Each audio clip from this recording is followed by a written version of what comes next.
इतना मैंने आपको करवा। अब मेरे डाटाबेस में 7 टेबल बने हुए हैं आइडेंटिटी फ्रेमवर्क के और 2 टेबल बन गए कैटेगरी और कवर्ड टाइप। अब हमने शुरू करनी है रिपोजिटरी। देखो हमारे प्रोजेक्ट में 2 टेबल भी हो सकते हैं, 10 भी होंगे, 50 भी होंगे, 100 भी। अब पर टेबल हमें क्या काम करना होता है? Save, update, delete, find, display. ये 4-5 काम तो हम हर टेबल पे अप्लाई करते हैं। डाटाबेस की इंसर्ट, अपडेट, डिलीट, सेलेक्ट, यही मेन क्वेरी होती है। अब हम लोग क्या करेंगे? कैटेगरी का टेबल बनाया था तो हम कैटेगरी का सेव लिखेंगे, फिर कवर टाइप का सेव लिखेंगे। ऐसे मान लो 500 मॉडल है, 500 का सेव का कोड लिखेंगे, 500 का अपडेट का, 500 का डिलीट का, 500 का ऐसे डिस्प्ले फाइंड का।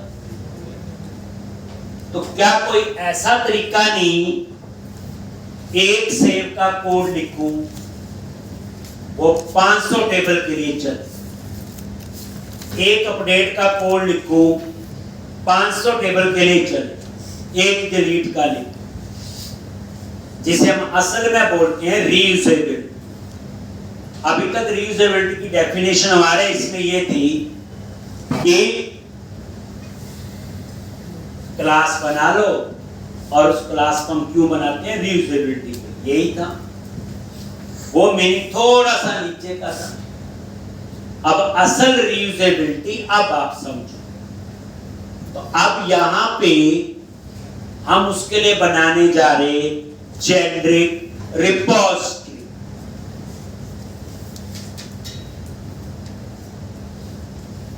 ऐसी रिपोजिटरी कुछ नहीं है, क्लासेस है। पहली बार जो आप किसी भी टेबल के साथ यूज कर लो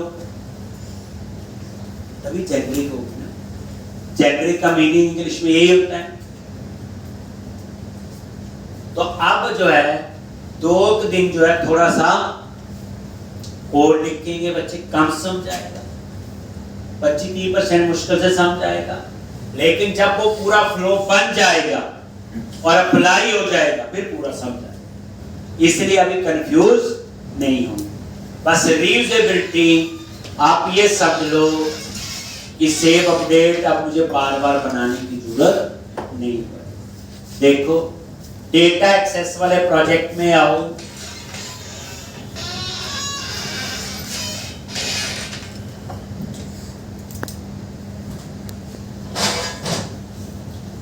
और यहां पे राइट क्लिक, ऐड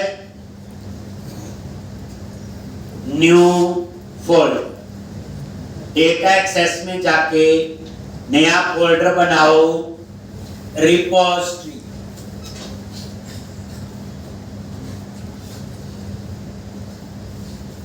फोल्डर का नाम रख दिया रिपोजिटरी।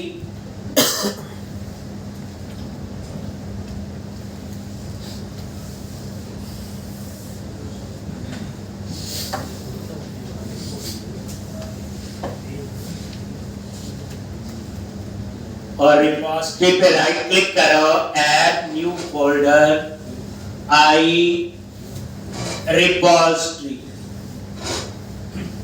एक सब फोल्डर बना, आई रिपोजिटरी सब फोल्डर और मेन फोल्डर बनाया मैंने रिपोजिटरी। ये काम कहां कर रहे? डेटा एक्सेस वाले प्रोजेक्ट के अंदर। आई रिपोजिटरी में हम इंटरफेस बनाएंगे, आई तभी आगे लिखा है, और रिपोजिटरी में हम सिर्फ क्लासेस बनाएंगे। रिपोजिटरी में क्या बनाएंगे? सिर्फ क्लास। आई रिपोजिटरी में हम क्या बनाएंगे?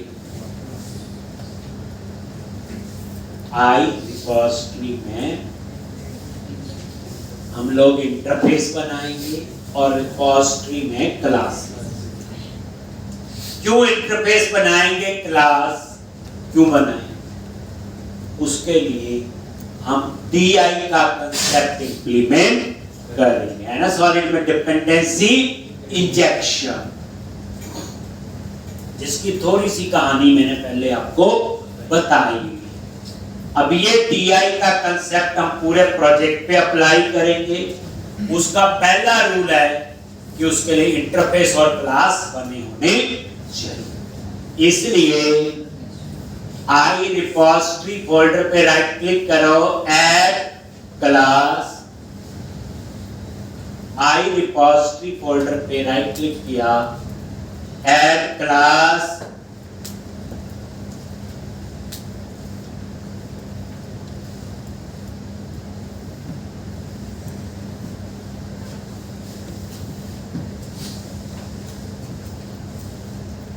आई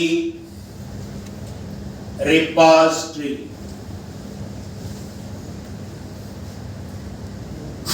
और यहां चूज करो इंटरफेस। बताता हूं इंटरफेस क्या होते हैं और क्यों बनाते हैं।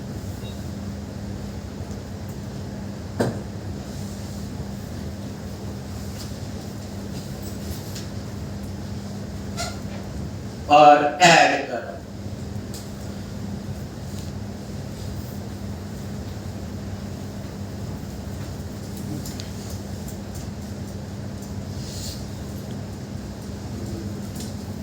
एक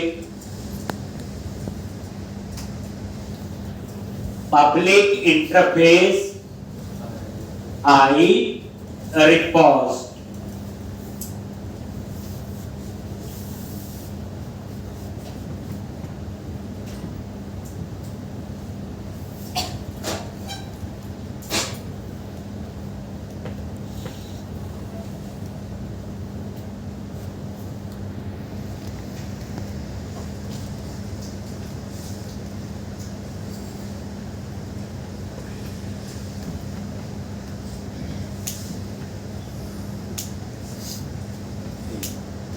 एक पब्लिक इंटरफेस आई रिपोज। ठीक,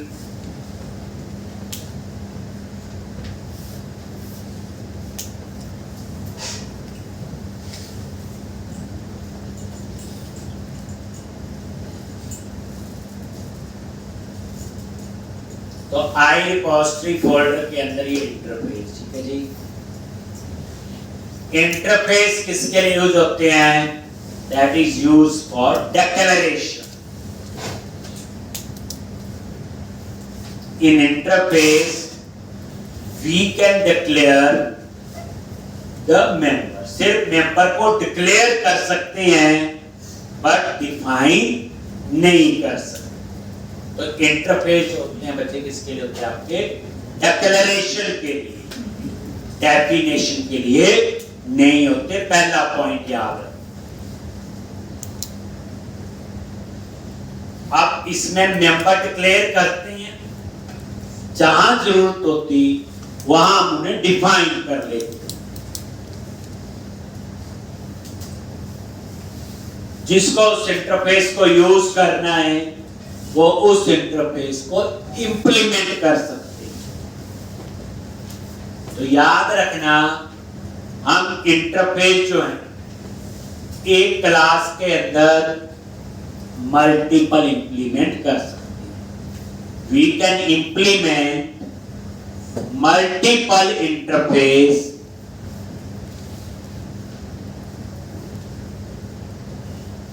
we can implement multiple interface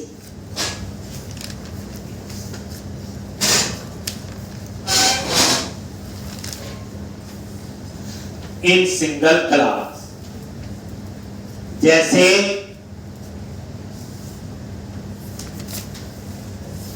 एक क्लास में आप एक ही क्लास इनहेरिट कर सकते हो, सिंगल इनहेरिटेंस सपोर्टेड लिखवाया हुआ, लेकिन एक क्लास में हम इंटरफेस मल्टीपल इंप्लीमेंट कर सकते हैं। डिफरेंस याद रखना, we can implement multiple interface in single class. बस एक क्लास में क्लास जो है वो एक ही इनहेरिट होती, सिंगल इनहेरिटेंस सपोर्टेड है करवाया। एक यानी इंटरफेस किसके लिए यूज करते हैं? डिक्लेरेशन के लिए। अगर कुछ स्टैंडर्ड मेंबर डिक्लेयर करने हैं कर दिए, जिसको जरूरत होगी इंप्लीमेंट करता जाएगा। उसका जो स्ट्रक्चर है वो सेम रहेगा, अंदर का कोड को अपना चेंज कर सकते हैं। केवल स्टैंडर्ड कोड लिखना होता है तो वहां भी इंटरफेस यूज कर। तो ये आपका क्या है, इंटरफेस आई रिपोज। इसमें सिर्फ मेंबर आपके क्या होंगे,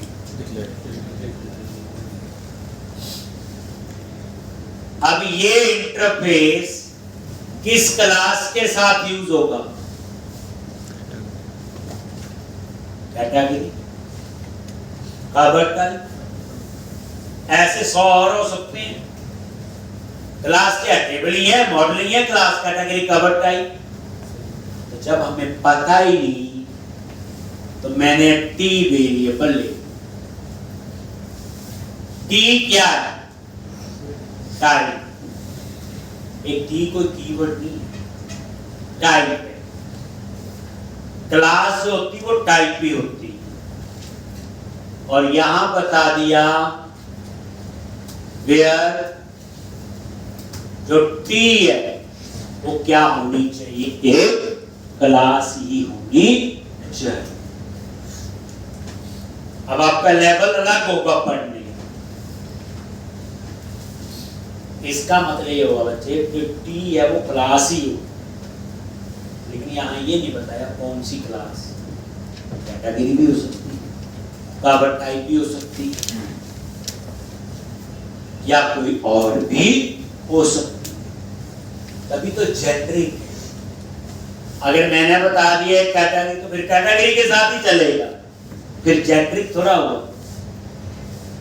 तो ये इंटरफेस किसी भी क्लास के साथ यूज हो सकता है, बस क्लास होनी चाहिए। देख लो पहली बार वेयर में आपने ऐसे लिखा होगा, कई बार आप F12 प्रेस करते थे ऐसे टाइप लिखी आती, ये वही चीज है।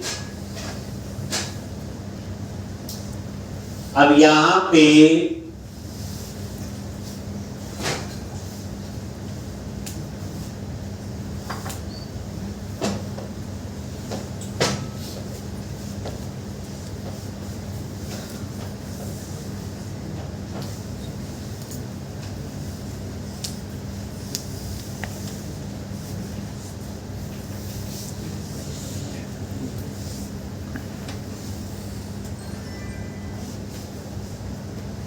अब यहां पे सेव, अपडेट, डिलीट, फाइंड और डिस्प्ले। तो हम यहां पे क्या करेंगे, मेंबर डिक्लेयर करेंगे। जैसे वॉइड ऐड, ये डिक्लेयर हुआ बच्चे, पहली बात इसका कोड नहीं लिखा, जस्ट डिक्लेयर। देखो वॉइड के आगे ये नहीं बताया पब्लिक है या क्या है। तो अगर आपका इंटरफेस पब्लिक है तो उसके मेंबर क्या होंगे, वो सारे पब्लिक ही हों। उसके जो मेंबर है वो क्या होंगे, सारे पब्लिक।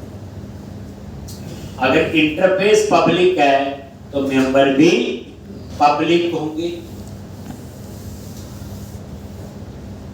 वाइड पता ही है। और ऐड जो है ये वही है सेव का कोड, लेकिन कहां सेव करेगा हमें नहीं पता। टी, टी क्या है, टाइप, कोई भी हो सकती है, कैटेगरी, कवर टाइप। अगर बच्चे आपने ये बता दें कि इस टेबल के साथ में जनरेट थोड़ी हुई, यानी बच्चे ये ऐड का कोड आपके प्रोजेक्ट में 1000 मॉडल होंगे, 1000 के लिए तैयार हो जाए, एक बार तो लिखना पड़ेगा। इसी तरह से ये अपडेट, क्या लिखा, अपडेट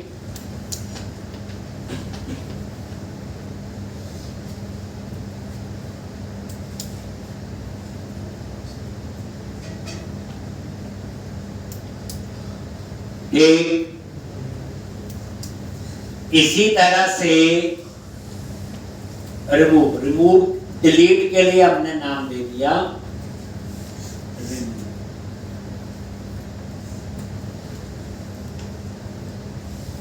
इसी तरह से void ये भी रिमूव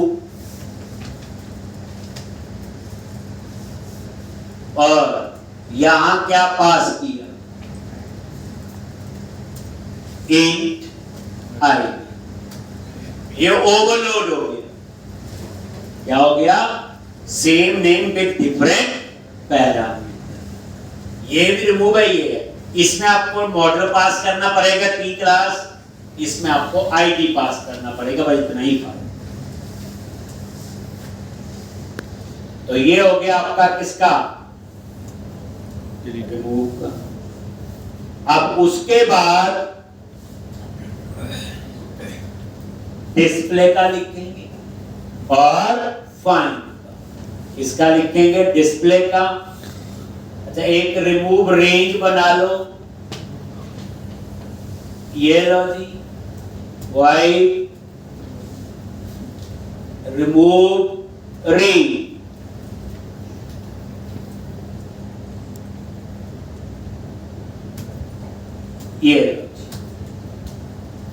ये कब यूज करना है? जब आपने एक से ज्यादा रिकॉर्ड इकट्ठे डिलीट करने हो। ये प्रोजेक्ट में रिक्वायरमेंट आएगी तभी बना रहे हम लोग। इसमें कहीं नहीं लिखा कौन से टेबल में रिमूव करना है, कहां सेव करना, कहां अपडेट। तभी तो है क्या? Generic response. अब फाइंड तो लो जी, यहां पे हम इसका नाम रखेंगे गेट।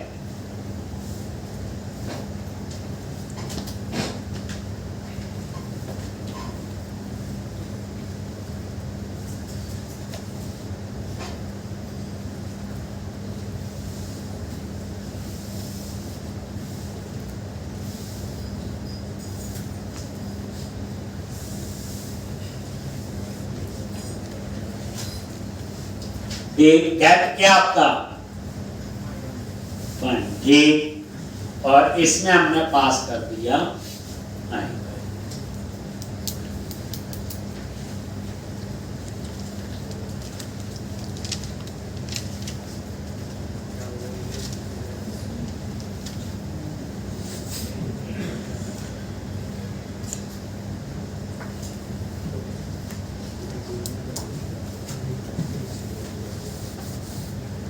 एक, और यहां पे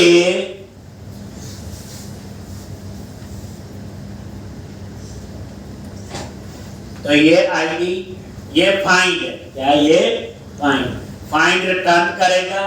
क्या रिटर्न करेगा? कैटेगरी कवर टाइप या कोई और, तो टी में वही हो। एक, तो ये आपका हो गया फाइंड के लिए। इसी तरह से अब डिस्प्ले के लिए, डिस्प्ले में क्या रिटर्न करेगा? कलेक्शन, तो आई नंबरेबल लगा दिया, टी और गेट ऑल।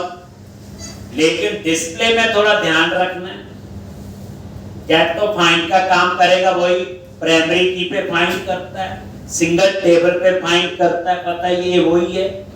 अब गेट ऑल में क्या है? चलेगा इतना भी अगर मैं बनाता हूं, लेकिन जब बच्चे जेनरिक चीज बनाते हैं तो सारी रिक्वायरमेंट्स को ध्यान में रखना होता है। जैसे हम क्या लिखते थे? Underscore contact dot books dot to list, हमारे लिए तो डिस्प्ले ही है। Contact dot employee dot to list, लेकिन डिस्प्ले की असली कहानी क्या है? जब एक या एक से ज्यादा रिकॉर्ड रिटर्न करते हो, वो डिस्प्ले। जैसे आपने क्वेरी लिखनी है, select star from employee where salary greater than 10,000, इसका रिजल्ट क्या होगा? जिन एम्प्लॉय की सैलरी 10,000 से ग्रेटर है उन्हीं का डाटा है। रिपोर्ट तो डिस्प्ले का हुआ, हुआ नहीं हुआ? इसे बोलेंगे फिल्टर कंडीशन। आपने क्वेरी लिखी select star from employee where department number 20, वो क्या करेगा? सिर्फ डिपार्टमेंट नंबर 20 के ही एम्प्लॉय बताएगा, बट है तो डिस्प्ले का ही code. Select star from employee table where date of birth between two dates है तो डिस्प्ले का कोड। तो वहां क्या था, फिल्टर कंडीशन एक ये ध्यान रखना है। दूसरा, जब मल्टीपल रिकॉर्ड आएंगे तो सॉर्टिंग भी हो सकती है। सोचो, जब ज्यादा डाटा आए तो सॉर्टिंग हो सकती है, सैलरी पे सॉर्ट करना है, नेम पे सॉर्ट करना है, ये भी मांग सकते हैं। तीसरा, मल्टीपल टेबल ज्वाइन करके, क्योंकि हमारे लिए डिस्प्ले आज तक इतना ही था, कॉन्टेक्स्ट और एम्प्लॉय डॉट टू लिस्ट, लेकिन बीच में मल्टीपल टेबल में इंक्लूड भी लिखना पड़ा, याद करो। तो मतलब कहने का यहाँ डिस्प्ले में सारे सिनेरियो का पता होना चाहिए, क्योंकि ये डिस्प्ले एक टेबल के लिए नहीं बनता, ये 1000 मॉडलों के सबके साथ चले। तो अब यहाँ पे क्या करोगे,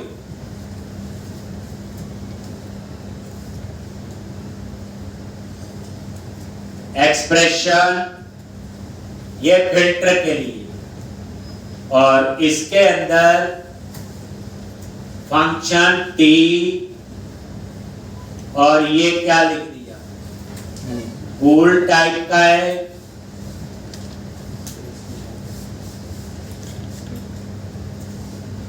और यहां पे फिल्टर वेरिएबल, और बाय डिफॉल्ट इसमें क्या डाल दिया, नल। तो यहां पे क्या लिखा, ये फिल्टर कंडीशन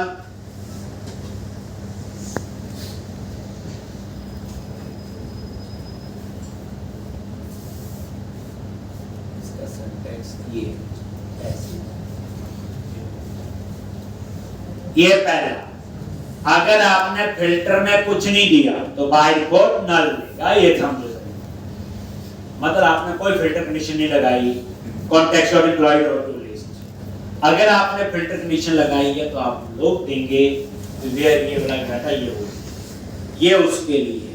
अब उस एक्सप्रेशन को एग्जीक्यूट करने के लिए एक्सप्रेशन कीवर्ड है बच्चे एक, और ये कॉल बैक फंक्शन है जिसमें वो मॉडल हमने पास कर, कॉमा,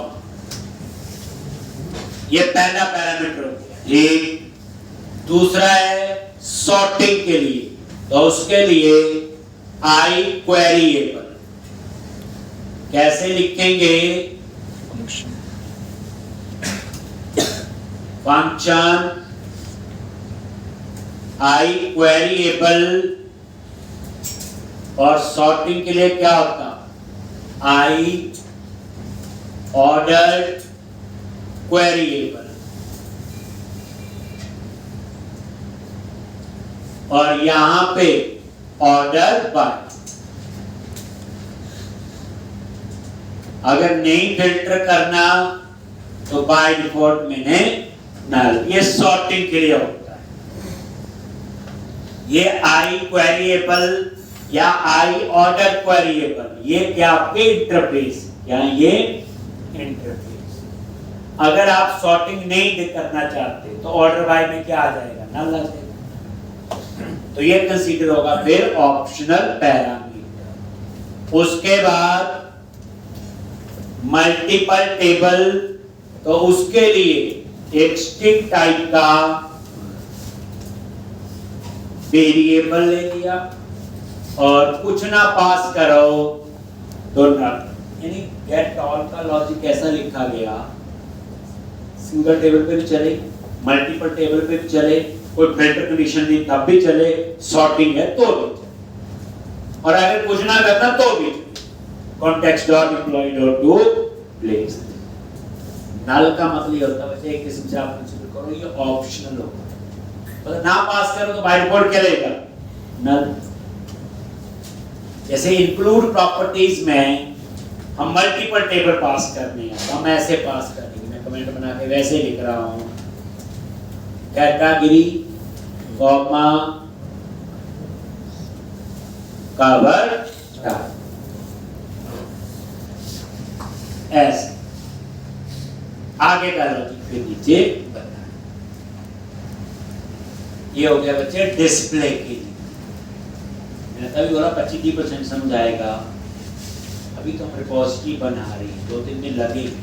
अब कुछ सोचो ना बच्चे, एक बार ये जेनेरिक रिपोजिटरी का मान लो ऐड समझा, इसका मतलब पता क्या हुआ, आपके प्रोजेक्ट में 1000 टेबल होंगे, 1000 का सेल समझा, 1000 का अपडेट, 1000 का गेट डाउन, एक बार तो टाइम लगना है। देखो बच्चे, स्पेसिफिक टेबल सेव अपडेट करना वो हमें आता है। आप वो टेबल कोई भी हो सकता है, एक टेबल में 2 कॉलम भी हो सकते हैं, 200 भी हो सकती है।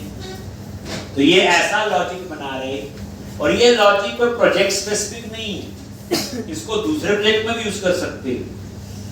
जेनेरिक रिपोजिटरी है, टेबल का नाम थोड़ी दिया, तो मैंने क्या बोला, प्रोजेक्ट बनाने का तरीका पता होना चाहिए। यानी असल में जैसे काम होता है बच्चे, वैसे आप आ जाओ गेट डाउन, अब हम लिखेंगे फर्स्ट और डिफॉल्ट। क्यों? जैसे गेट है ये फाइंड का काम करता है, तो पता ही है फाइंड क्या करेगा, सिंगल टेबल पे और प्राइमरी की पे। अगर नॉन प्राइमरी की और मल्टीपल टेबल पे तो हम क्या करते थे, बोलो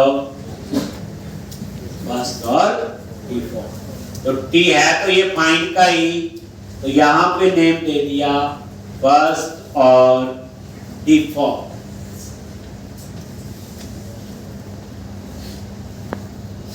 अब यहां पे है ये फाइंड का, बट मल्टीपल टेबल पे काम करते हैं, देखते हैं फर्स्ट और डिफॉल्ट। अब यहां पे एक्सप्रेशन वही जो ऊपर लिखी है, फिल्टर कंडीशन,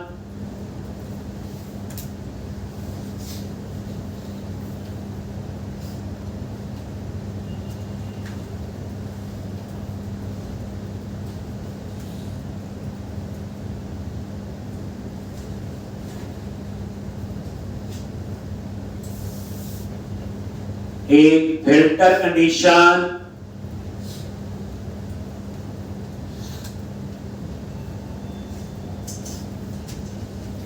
एक, अब उसके बाद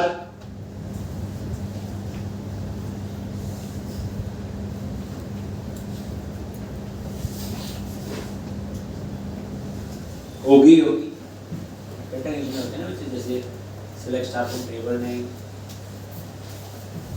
where id is equal to this, तब भी चलेगा, where email is equal to this, filter कितना हो सकती है। उसके बाद ऑर्डर बाय की जरूरत है कि नहीं,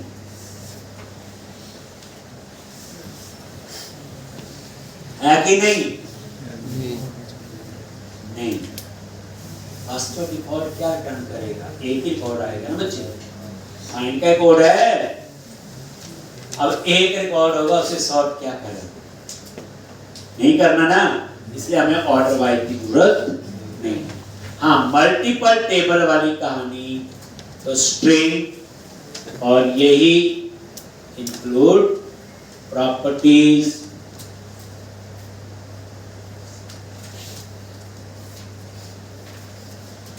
और बाय डिफॉल्ट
एक फर्स्ट और डिफॉल्ट, ठीक। तो ये बना दिया, ऑर्डर वाइज नहीं चाहिए क्योंकि एक ही कोड आएगा, बट ये इंटरफेस बना है, इसमें सिर्फ मेंबर डिक्लेयर अभी इसके अंदर का कोड तो हमने लिखा है।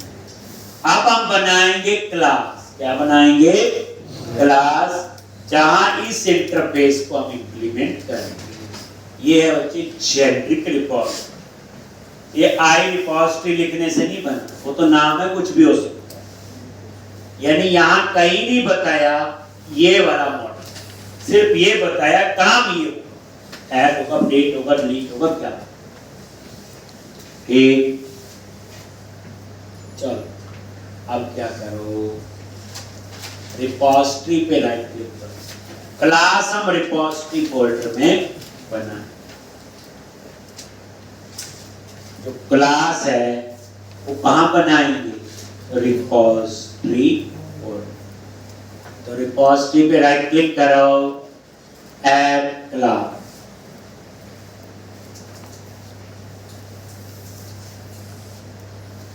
और यहां पे रिपोजिटरी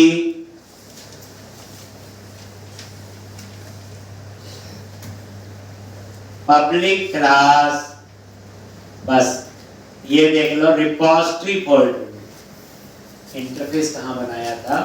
आई रिपोजिटरी। स्ट्रक्चर देख लो।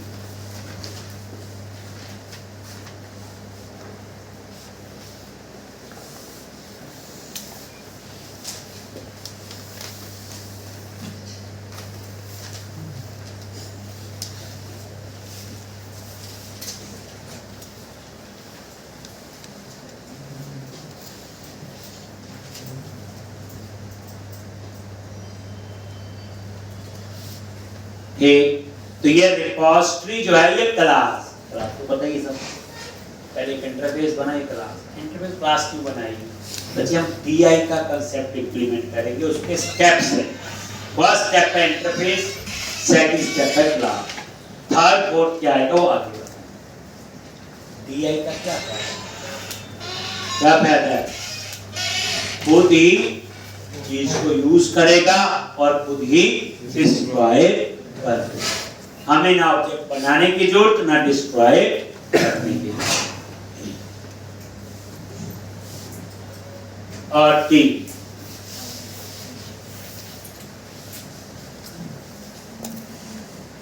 एक, और यहां पे आई रिपोजिटरी। अब देखो इंटरफेस को कैसे इंप्लीमेंट करें। और यहां पे टी टाइप, और टी क्या होगी? इंटरफेस हमेशा कहां इंप्लीमेंट होगा बच्चे? क्लास।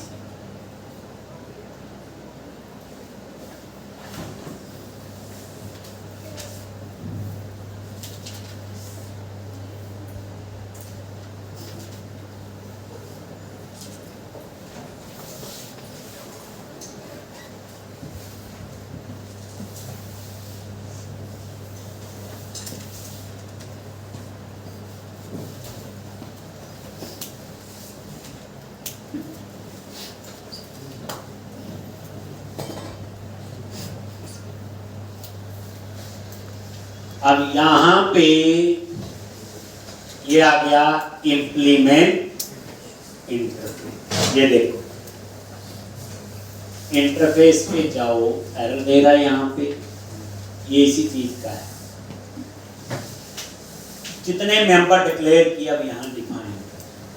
ये देखो इंप्लीमेंट इंटरफेस, ये आगे सारे खाली ब्लॉक बन के आगे। ये फायदा बच्चे इंटर।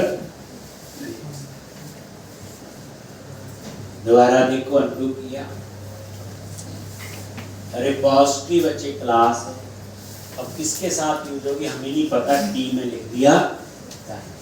अब वो टी जो है कैटेगरी भी हो सकती, कवर टाइप भी हो सकती, कोई और भी हो सकती। आई रिपोजिटरी जो इंटरफेस बनाया उसको अब हम क्या कर रहे हैं? इंप्लीमेंट।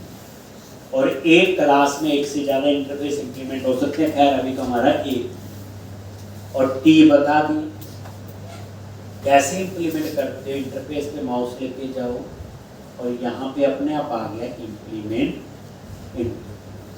और ये अब असली सेव अपडेट का कोड तो हम यहाँ पे एक, तो अब यहाँ पे आ जाओ, ये देखो प्राइवेट रीड ओनली डाटाबेस के लिए कौन सी है, एप्लीकेशन डीबी कॉन्टेक्स्ट।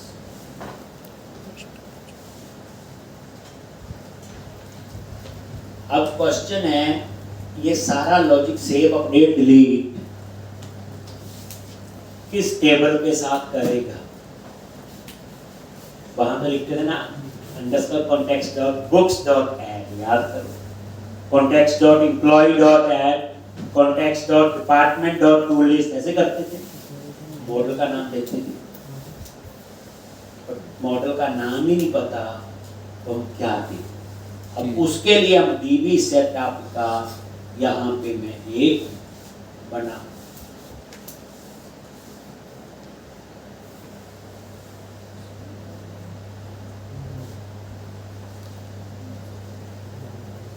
तो यहाँ पे इंटरनल मेंबर का स्कोप कितना है इसी असेंबली के अंदर, यही बताया हुआ एक। अब यहाँ पे डीबी सेट और ये बता दिया टी, और ये आगे वेरिएबल का नाम डीबी सेट, ये मैंने रखा। अब आप इसके कंस्ट्रक्टर में आ जाओ, CTOR, और यहाँ पे एप्लीकेशन डीबी कॉन्टेक्स्ट, और यहाँ पे ये जो आपने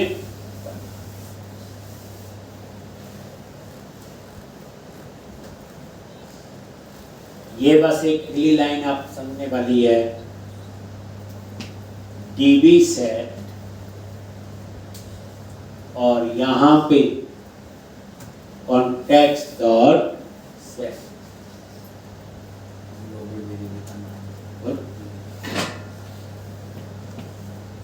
लिखो, मैं बताता हूँ मैंने किया क्या है, ये क्यों।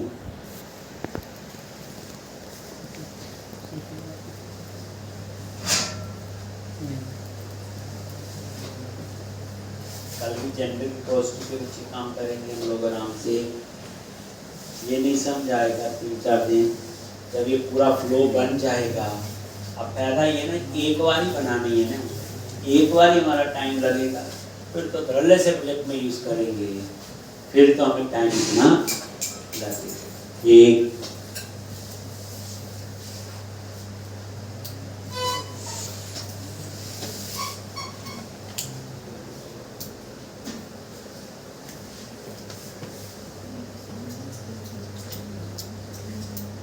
हमारी ले जा रही है, हमारी ले जा रही है, तो हमें पीली लिखो।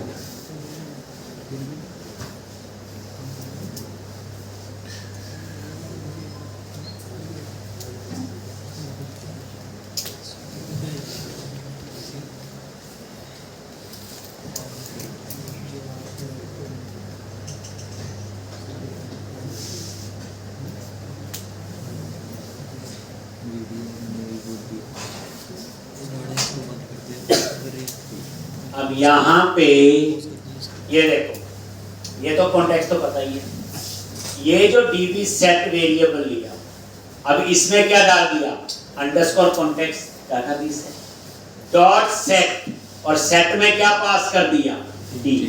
अब ये टी क्या होगा, कैटेगरी, कवर, टाइप, कोई भी मॉडल हो सकता है, तो इसका मतलब डीबी सेट के अंदर वो मॉडल सेट हो जाए।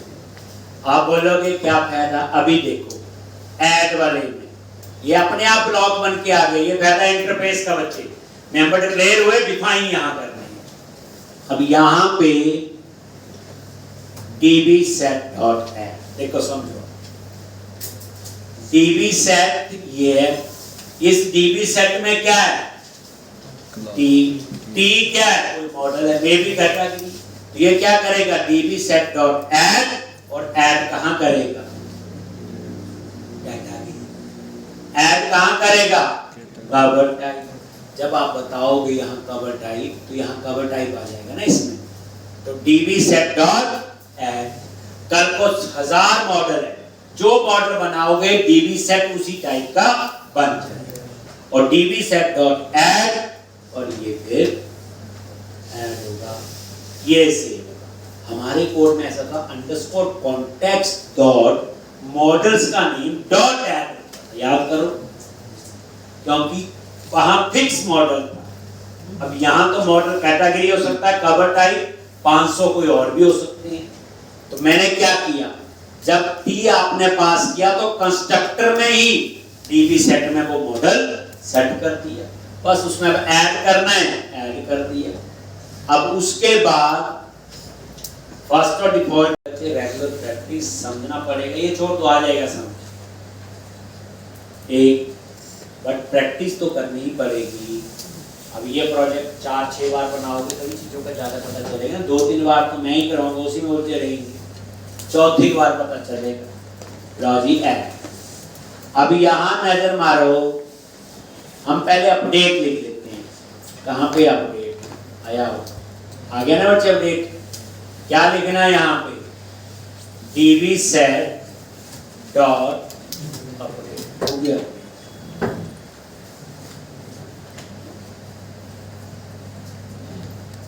db set dot अपडेट हो गया।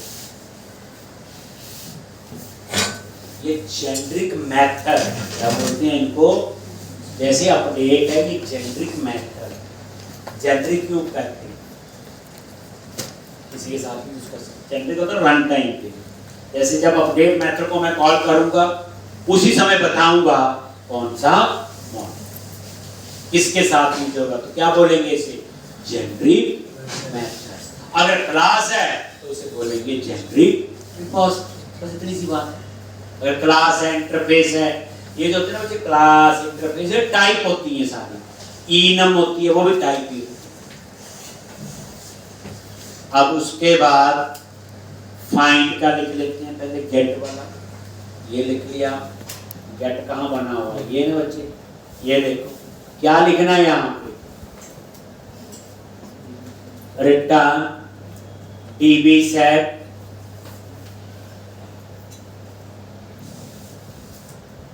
डॉट फाइंड और आईडी।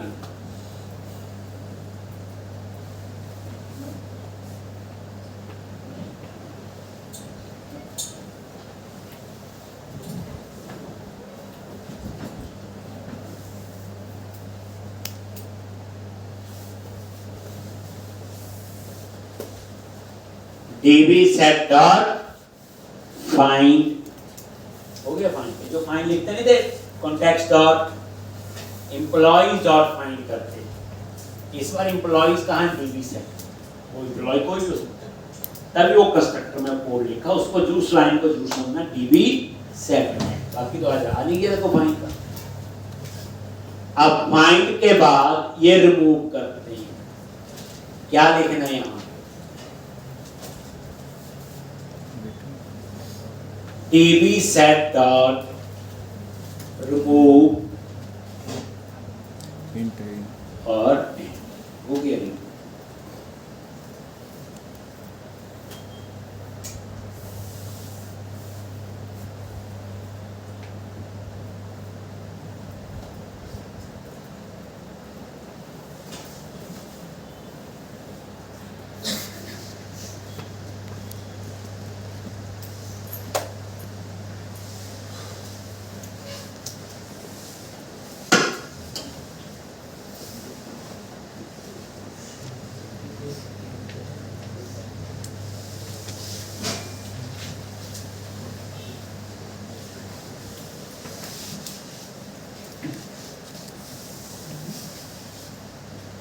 और रिमूव, ये ओवरलोड है, आईडी पे फाइंड करना है, तो क्या करेंगे, बोलो db set dot remove, और पहले फाइंड करेंगे। तो हमने अभी गेट ऊपर बनाया है,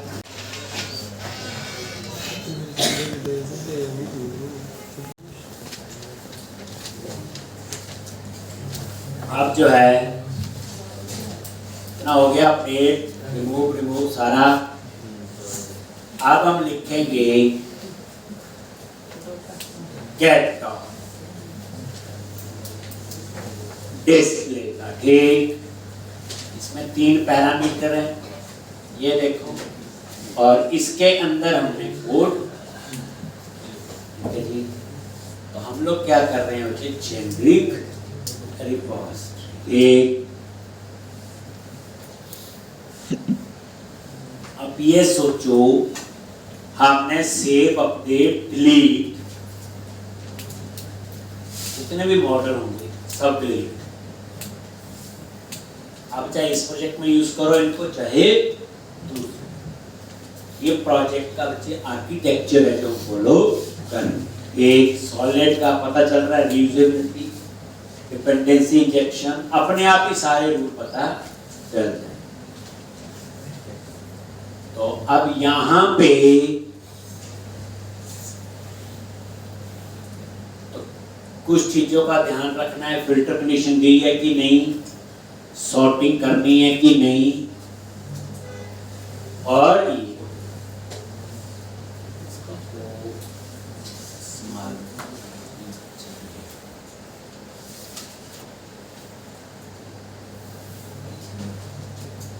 ऑर्डर बाय, बड़ा नहीं को फर्क नहीं था, बट कैमल केस यूज करते हैं, फर्स्ट लेटर स्मॉल में और सेकंड थर्ड जो होगा वो कैप। तो अब हमने यहाँ पे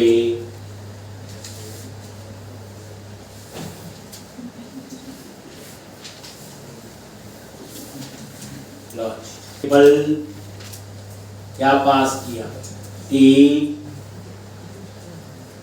और ये क्वेरी वेरिएबल हमने ले, और इसमें पास कर दिया db set, जो कंस्ट्रक्टर में बताया हुआ कि कौन सा एक। अब db set में क्या होगा, कैटेगरी में भी, कवर टाइप या कोई और। अब हम चेक कर रहे, if filter is not equal to null, अगर ये नल नहीं है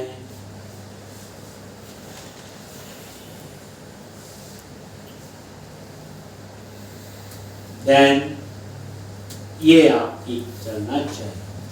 ये वही where clause, query dot where, जैसे सिलेक्शन टेबल है, वेयर कोई भी कंडीशन आपकी हो सकती, ठीक। अब उसके बाद ये तब है अगर फिल्टर कंडीशन, ठीक।